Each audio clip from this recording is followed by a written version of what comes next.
يا صباح الحلويات وكل شيء جميل عليكم أحبابي. يا رب تكونوا جميعا بخير. ايه رأيكم في الفطاير الجميلة دي سميتها باسمي أنا، زي ما أحفادنا كلهم بيقولوا لي يا تيتا بوسي.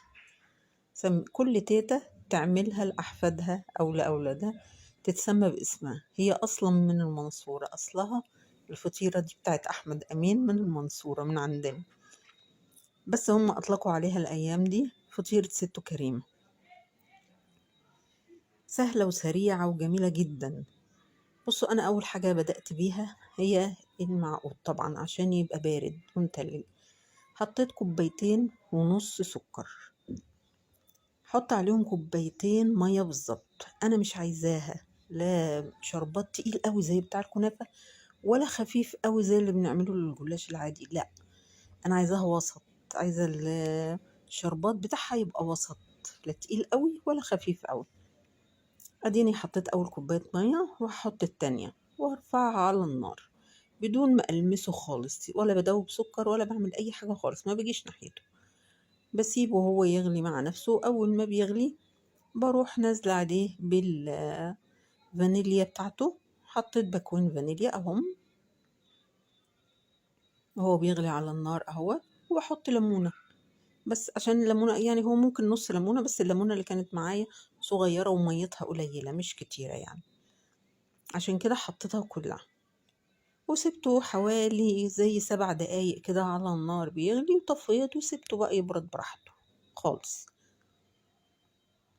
نبقى كده خلصنا من الشربات بتاعها، لان هي كذا خطوة يعني، موال طويل الفطيرة دي، بس جميلة بصراحة.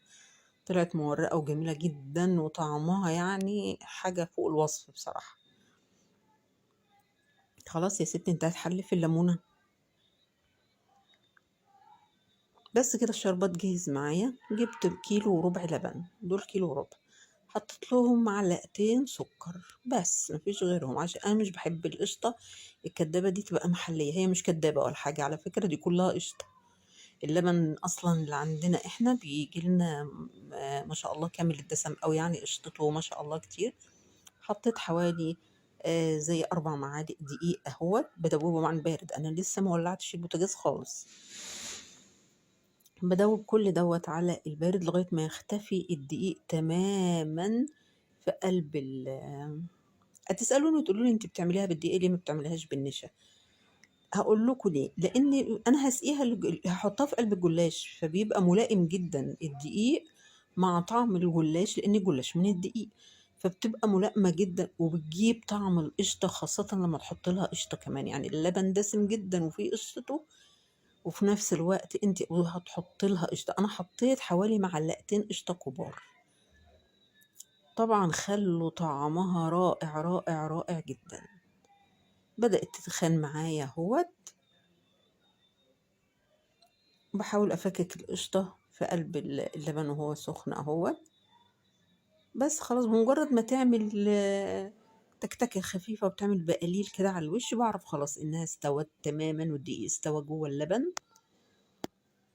بطفي عليها. بصوا اهو سمكها اهو اللي انتوا شايفينه دوت، بصوا اهو، مش عايزة اكتر من كده.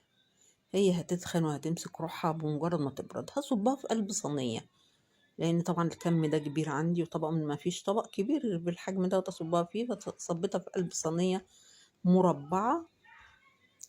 وسبتها بقى تهدى خالص، وغطيت وشها عشان ما يعملش رقة من على الوش كده، تبقى ناشفة، تفضل طرية كده وتبقى جميلة قوي قوي قوي. بس اهو غطيتها كده وهسيبها بقى تهدى براحتها خالص، ووشها يبقى جميل. وطعمها كان خطير. انا طول ما كنت بحشي في الفطاير دي على فكرة كنت باكل من القشطة ديت بالمعلقة.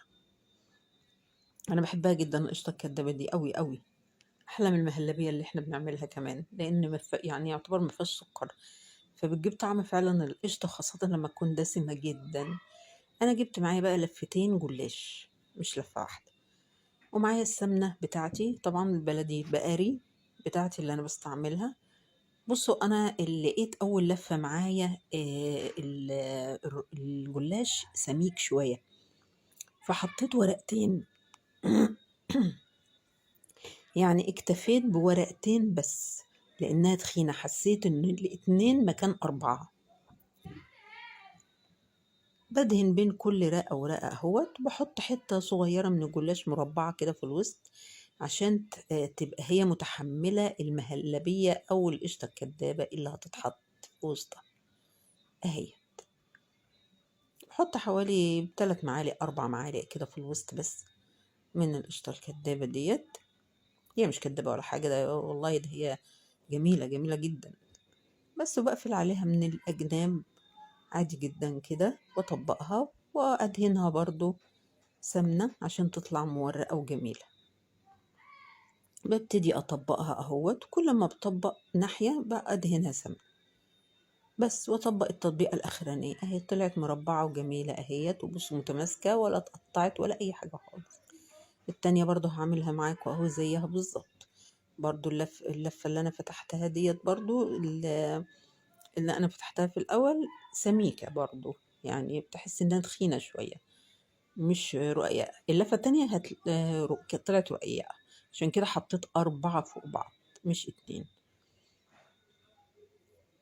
أنا جبت الورقة التانية أهيت، وبدهنها برضو سمنة، وأحط برضو قطعة جلاش مربعة في الوسط كده، أحط عليها القشطة الكدابة، وأبتدي أقفلها من الجناب زي اللي عملتها الأولانية بالظبط، مفيهاش حاجة مختلفة خالص. أنا عملت منها شكلين مش شكل واحد مربع، لا عملت منها المربع وعملت منها المدور، وعملت منها مربع صغنن كمان في يمكن آخر 2 في الجلاش الورق اللي فاض، عملت بيهم 2 مربعين صغننين هتشوفوهم دلوقتي بعد ما يستووا.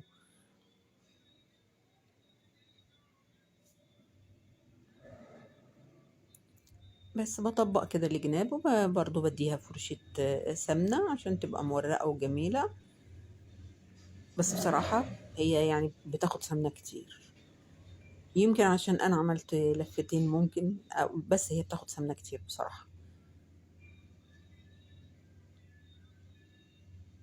بس كل ما تخدميها بالسمنة بصراحة بتطلع لونها ذهبي جميلة ومورقة بقى، ويعني مش قادرة أقول لكم وصفها إيه. أنا هعمل معاكم 2 كمان مدورين. ادي المربعة اهي، اديكوا شفتوها. هنعمل بقى 2 مدورين زي ما انا متعودة كده في الطبق دوت كده، اللي هو تلاقيه ضيق من تحت كده وطالع على واسع شوية. حطيت نص ورقة جلاش، قطعتها يعني قطعت الورقة 2، واحدة ناحية وواحدة خلفها الناحية التانية، بحيث ان الطبق كله يبقى اتغلف من الجلاش. بدهنه برضو سمنة، وبحط برضو حتة من الجلاش في الوسط وبدهنها سمنة اهيت، عشان هيبقى عليها تحميل القشطة اللي معايا دلوقتي اللي هحطها، لان دي اللي هتبقى فوق ناحية فوق مش تحت. وابتدي اقفل عليها بقى الجناب عادي جدا، وادهنها برضو بفرشتين كده سمنة عشان تورق برضو، هيطلع منظرها جميل جدا هي كمان. دي حجمها يعني بيبقى اصغر شوية من المربعة، بس طلعت جميلة والله خطيرة يعني، ولونها رهيب. وهي في الفرن كده الواحد يلاحظ سويها، وما شاء الله عليها طلعت ذهبي كده وجميلة. انا احتجت بقى يعني، انا خلصت السلطانية اللي مليانة سمنة دي، واحتجت سلطانية تانية على فكرة عشان اخلص اللفتين جلاش. وطبعا وقبل ما احطها في الصواني برضو دهنتها سمنة تاني. بعمل معاك واحدة مدورة تانية اهيت.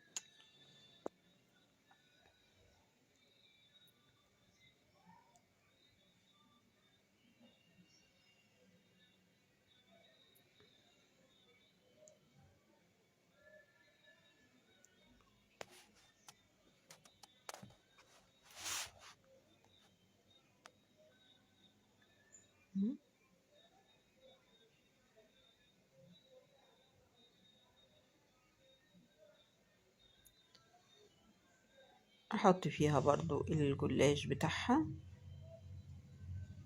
والمهلبية زي ما عملت الاولانية بالظبط، وهقفلها برضو واحط سمنة، واحاول ادورها بايديا كده وانا بقلبها على ايديا وبطلعها بحيث انها تطلع مظبوطه معايا ومدوره وحلوه. هي بلمها بايديا كده في قلب الطبق عادي جدا، واديها فرشه مسحه كده من السمنه. ايوه اقلبها على ايديا اهي، بصوا بظبطها بايديا كده بتطلع جميله جدا. بس كده انا خلصت لفتين الجلاش، عملت تقريبا حوالي 4 وحدات مدورين والباقي مربعين. وبصوا في 2 مربعين صغننين، ده باخر 3 ورقات جلاش انا اللي عملتهم كده صغننين، وكلهم طبعا محشيين نفس الحشوة، يعني مفيش فرق بينهم وبين الكبيرة وبين الصغيرة أو بين المربعة وبين المدورة، كلهم واحد، كلهم طعم واحد. طبعا مسحت اديت فرشتين كده حلوين من تحت للصواني قبل ما احطهم، وبدأت ادهنها هي من بره كويس جدا بالسمنة، لان هي السمنة دي اللي هتخليها مورقة وتخليها بتلمع كده وتطلع لونها ذهبي وجميلة جدا. طبعا انا مولعة الفرن بقالي حوالي اكتر من 10 دقايق كده.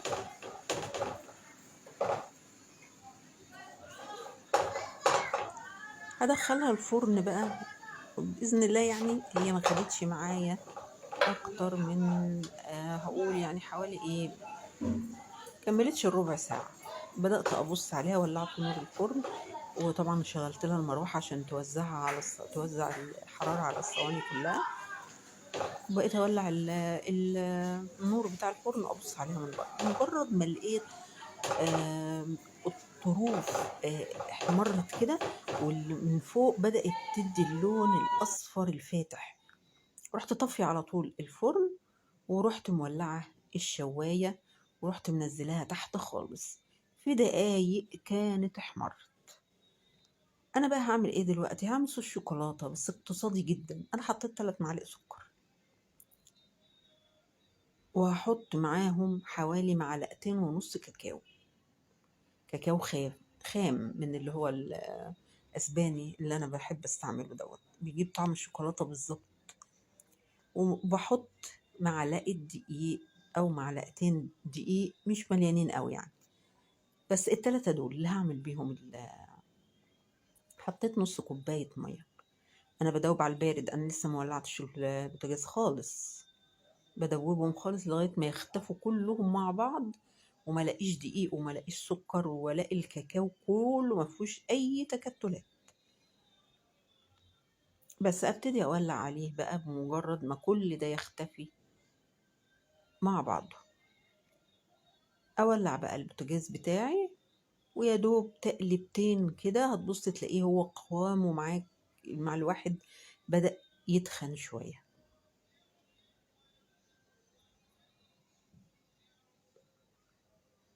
انا كده ولعت النار بقى خلاص، وبقلب اهوت. خلاص هو بدأ يتخن معايا، هو بيدخن معايا اهو خالص. بروح حاطة عليه الفانيليا، وبحط عليه حوالي 6 معالق زيت او 5 معالق زيت كبار. بس يمكن اللقطة ديت ما جاتش، مش عارفة راحت فين بصراحة. حتى انتوا هتلاحظوا انا بشيله من على الشعلة وبجره عندي هتلاقوه بيلمع، دي ساعة ما انا حطيت الزيت. يا اما معلقة زبدة يا اما زيت الموجود، الاتنين بيقضوا غرض واحد، انه بيدوله لمعة جميلة جدا. بقى صوص الشوكولاتة عندي دلوقتي جاهز. وضربت الكريمة، كان عندي كوباية كريم شانتيه خام، حطيت عليها حوالي 2 معلقة سكر بالظبط، ما بحبش سكرها كتير. وحطيت عليها كوباية إلا ربع مية، عبارة عن إنها كده التلج يعني. اتضربت وكانت جميلة جدا، وقوامها كان جميل بصراحة ومظبوط. بصوا اهو طلع معايا الجلاش، بصوا لونه منتهى الجمال، سواء من فوق وهوريهولكوا كمان من تحت، سواء المدور والمربع والصغيرة والكبيرة. بصوا لونه في منتهى الجمال، جميلة جميلة جميلة.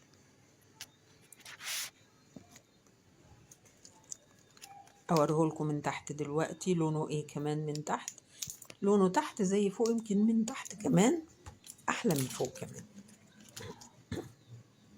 اهو بصوا، ظهره كله لون واحد، حتى الجناب بتاعته لون واحد. انا حطيت دول في قلب علب كده لانهم كانوا منقولين معايا في مكان تاني. اما اللي هيتحطوا في البيت بصوا اللون واللمعه بقى بتاعت الشربات لما سقيته في منتهى الجمال. اللي في العلب دول هيتنقلوا معايا في مكان، انما دول بتوع البيت بقى اللي احنا هناكل منهم. بصوا المدورة ولونها في منتهى الجمال ازاي، جميلة جميلة جميلة. سهلة ولا مش سهلة؟ هي خطواتها كتير شوية، هتشغل الواحد شوية، بس بصراحة نتيجتها هايلة وجميلة. طبعا سبتها لما بردت، سبتها لما بردت، يعني سبتها حوالي 3 ساعات. جبت الكريمة بتاعتي. التزيين ده لكل واحد وذوقه يا جماعة. مش ضروري نعمل بالظبط اللي شفناه في المحلات أو اللي بيتباع، لا لا، كل واحد يعمل اللي هو عايزه. أنا عملت وردات أهي على الطروف وفي النص، ده شكل مثلا. شكل تاني عملت زي اللي هم مثلا عملوها بره، بس ما عملتهاش تخينة قوي زي ما هم بيعملوها كده، لا خطوط وسط يعني، مش تخينة قوي. اهو ادي شكل تاني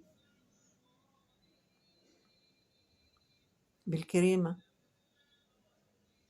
ديت برضو هعملها وردات برضو، بس مش وردات تلاتات تلاتات كده، مثلا هنعملها مثلا ايه، زي اربعات اربعات اربعات مثلا. التزيين حسب ذوق كل واحد، اللي هو عايز يعمله يعمله. والله هي من غير زينة هي لوحدها طعمها جميل. لا دي عملتها زي ما تكون علامة فيه كده.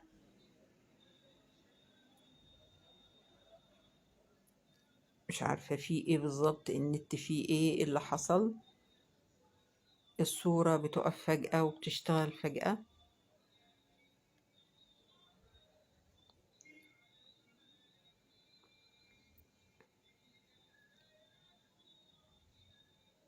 ودي هعملها زي برواز، يعني هبروز الجلاشية كلها كده من بره. بصوا هي عملتها برواز كريمة بس كده، واحشيها من النص بقى اللي انا عايزاه. الحشوات اللي عندي عبارة عن ايه بقى؟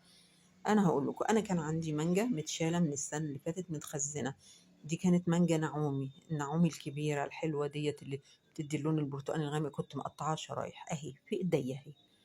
بصوا كل شريحة قد ايه. انا بدأت احط بين الوردات شريحتين مانجا 3 زي ما تشيل بقى اهي. اهي بصوا، حطيت واحدة وحطيت التانية والتالتة. سهلة وبسيطة ولا لأ؟ وطبعا هيبقى طعم الكريمة مع المانجا مع المهلبية اللي جوه، ولا القشطة الكدابة، هيبقى حاجة تحفة بصراحة. اهو البرواز دوت اللي انا عملته في اخر واحدة، اهو هحشيها من جوه كلها مانجا مثلا. ومعايا عنب كمان، معايا عنب من الأحمر الغامق أوي دوت، ومعايا صوص الشوكولاتة اللي أنا عملته. فأنوع الأربعة دول، أنا نوعتهم أهم. أنا عملت 2 مانجا، هعمل واحدة شوكولاتة، وهعمل واحدة على الوردات ديت أفرق العنب. بس التزيين ده سهل وبسيط، وحسب كل واحد ما يحب، وحسب اللي موجود عندك. يعني الواحد ما يجبرش روحه ان لازم يشتري حاجة معينة او يقلد اللي بره بالظبط، لا، هي هتتعمل وهتبقى بنفس الطعم بتاع بره. ادي العنب اهو تتحط بكل سهولة، ده لا كريز ولا اي حاجة، ده عنب والله، عنب من البيت وغسلته ونشفته كمان، يعني بعد ما اتصفى كويس نشفته بفوطة. اهم الأربعة هم قدامكم، وهتشوفوا الباقي كمان انا زينته بنفس المنظر يعني، واحدة كده وواحدة كده. وادي صوص الشوكولاتة اهي، بس صوص الشوكولاتة جه تخين معايا شوية، بس هي كانت رائعة بصراحة، جميلة جميلة. وهفتح لكم واحدة وهوريها لكم واقطعها قدامكم، وهوريها لكم من جوه شكلها ايه. كله اتزين بمنتهى البساطة والسهولة، وبتتعمل يعني اهي كلها اتعملت الحمد لله. ادي اللي احنا هناكل منها اهيت، وهقطع لكم واحدة وهتشوفوها دلوقتي قدامكم، وهتشوفوا منظر مورقة قد ايه من جوه، وحمرة وجميلة من بره ومن تحته، والجناب والقشطة باينة فيها، وطبعا طعم الكريمة ومع المانجا أو الشوكولاتة أو العنب في منتهى اللذاذة بصراحة. ايه رأيكم بقى في الجمال دوت؟ وايه رأيكم في فطيرة تيتا بوسي؟ كل واحدة بقى تعمل الفطيرة ديت لأولادها أو أحفادها بقى، وتسميها باسمها، مش ضروري ست كريمة يعني، كل واحدة تسميها باسمها وتدلع روحها برضو. يا رب يكون الفيديو عجبكم، وتكون الفطيرة ديت عجبتكم وتنال إعجابكم. والكل يشجعني بقى بلايك جميل، كلمة لطيفة، ونلتقي إن شاء الله على خير في فيديو تاني يا رب إذا أحيانا الله. وأتمنى أنه يكون عجبكم الفيديو. والسلام عليكم ورحمة الله وبركاته، وأشوفكم في فيديو آخر إن شاء الله.